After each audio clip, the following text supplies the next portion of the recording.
Welcome to Naturally You Radio with your host, Leah Salmon, the Naturally You Coach.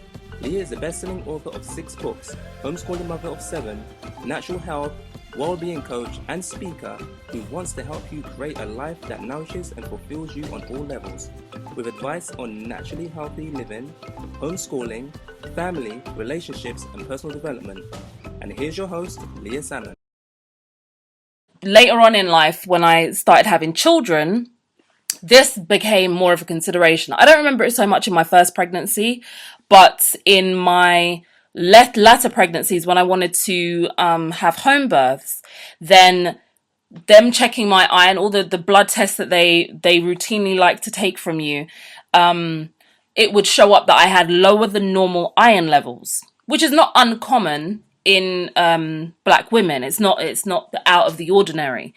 And as long as you don't present with the symptoms that accompany it on a regular basis, then you should be fine. However, if you do have low readings when they do certain blood tests and you want to have a home birth, they do kind of have the concern that if you do have excessive blood loss while you're having a home birth and you're not in the hospital, then it may be too long for them to get you to the hospital to get you attended to. And there's a risk with having babies in the hospital as much as there is a risk having babies at home. There's the vast majority of births that happen at home are with women who are of a certain level of health, because they wouldn't allow you to do it otherwise.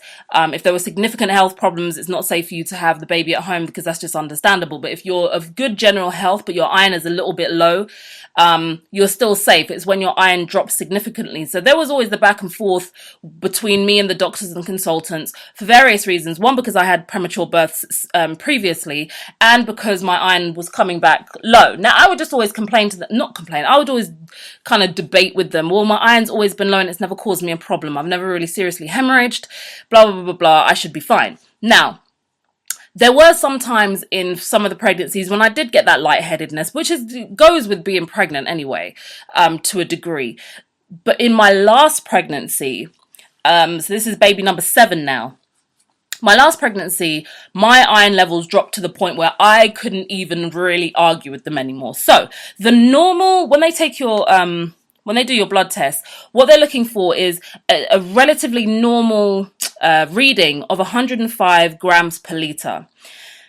Now, mine was, as long as it's over 100, 105, then there's no problem. That's quite a good level. Mine was 99. When they took mine, it was 99. And I was experiencing a few little symptoms. But I was like, okay, no, I'm fine. I can do this. Then they said, okay, we're gonna have to give you another test later on. So they gave me another test later on in the pregnancy. It had gone down to 92. I was like, no, I'm still feeling fine. They said, okay, we're gonna have to test you again. I said, okay, we'll do one more test, and then I'm not agreeing to any more tests, because these little numbers on the test is determining whether I get to have my baby at home or not. And I'm not having that. Just one number on the test.